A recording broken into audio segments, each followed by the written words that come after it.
Hi 8th grade, this is Miss B here with lesson 4.12. Today we're going to be learning how to solve a system of equations using elimination. So before we move on to our lesson, let's quickly go over our do now. For our do now, we have an example in which we would use substitution to solve the system of equations. Since we have y equals negative 2x plus 6 as our first equation, we're going to take what y is equal to and substitute it for the y value in the second equation. So what we have is 4x plus 8, and again we're going to replace the second y with negative 2x plus 6, and that's going to be equal to negative 24. So now we have to solve for the x coordinate of our system of equations. When we combine our like terms and solve for the value of x, we find that it's equal to positive 6. So now we're going to use this positive 6 and substitute it into either equation. One will be fewer steps than the other, which is the first one to solve for the y coordinate. So I've gone ahead and substituted 6 for x in the first equation. Now that we've found that y is equal to negative 6, our final answer must be written as an ordered pair. So the solution to the system of equations is at 6, negative 6. In today's lesson, we're going to learn a second algebraic method in solving a system of equations. So we have a list of steps and we'll go through them as we solve example number 1 together. So to solve a system of equations algebraically by elimination, our first step is to put the equations in standard form.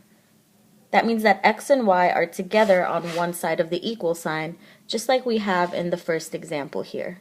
So we have negative 4x minus 2y equals negative 12, and we have positive 4x plus 8y equals negative 24.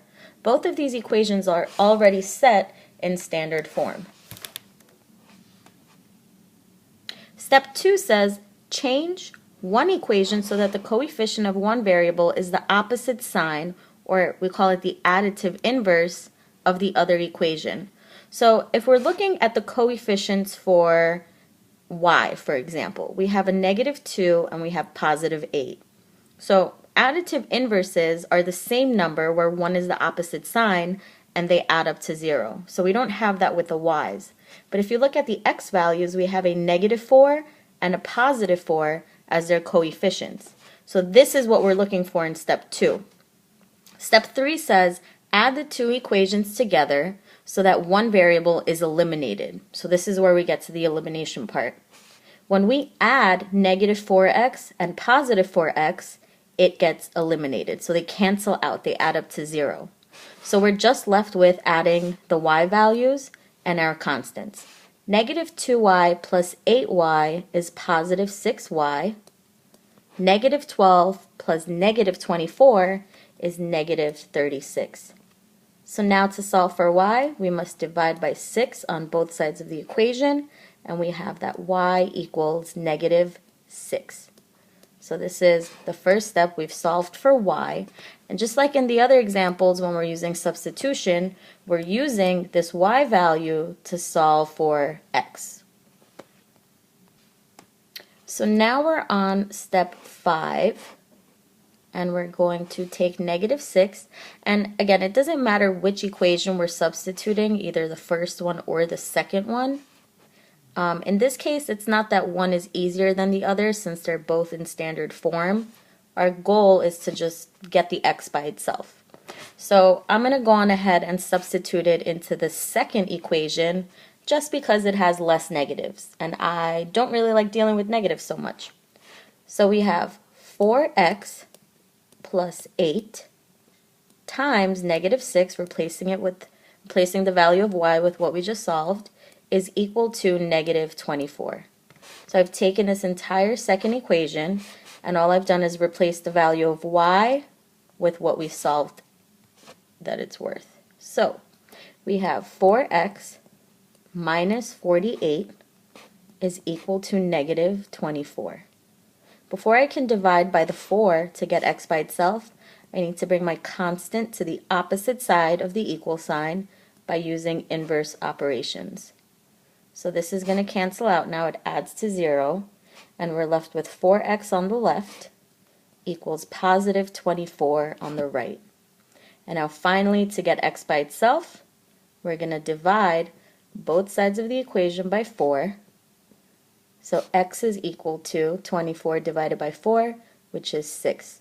So I have that y is negative 6 and x is positive 6. So again, you must write your answer as an ordered pair because what we're solving for is where these two lines would intersect if we were to graph them together. So I have a solution at 6, negative 6. Let's take a look at one more example before you practice some problems independently. So I'm going to change my color to red for this one. So we have our two equations, x minus y equals 11, 2x plus y equals 19. Step 1 is already done for us since we are in standard form where x and y are on one side of the equal sign. So now I'm going to check step 2 to see if I do need to change any of the equations so that one variable is the opposite sign, or the coefficient of one variable is the opposite sign of the other. So if I look at my coefficients for x, I have, remember, an invisible 1, so it's 1x and 2x. Neither of those would eliminate if I were to add them together. But if I look at my y values, I have a negative 1 and a positive 1. Negative 1 plus 1 will eliminate. It'll add up to 0. So I know that I'm going to be solving for x. When I add these two equations, 1x plus 2x is 3x. Negative y plus y will cancel out. And 11 plus 19 gives us 30. So now to solve for the x coordinate, we divide by 3 on both sides, and we find that x is equal to positive 10. So we have already gone through steps 1 through 4. So now we're going to use substitution. If x is equal to 10, I'm going to substitute it back into one of these two equations to solve for y. So I'm going to substitute it into the first equation this time. So x is 10, I'm going to substitute positive 10, minus y is equal to 11. Since there's nothing for me to distribute in front of my parentheses, I can take the 10 right out of them. So 10 minus y equals 11. To get y by itself, we need to bring the constant to the opposite side of the equal sign with the other constant. And we have that negative y is equal to positive 1. We're still not done yet. And this is actually something that I've been seeing quite often. We're not solving for negative y. We're solving for positive y. So the last thing that we need to do here is divide by the coefficient of negative 1 that's being multiplied by y right now. So if I divide by negative 1 on both sides of my equation, I find that y is equal to positive 1 divided by negative 1, which gives me a negative 1.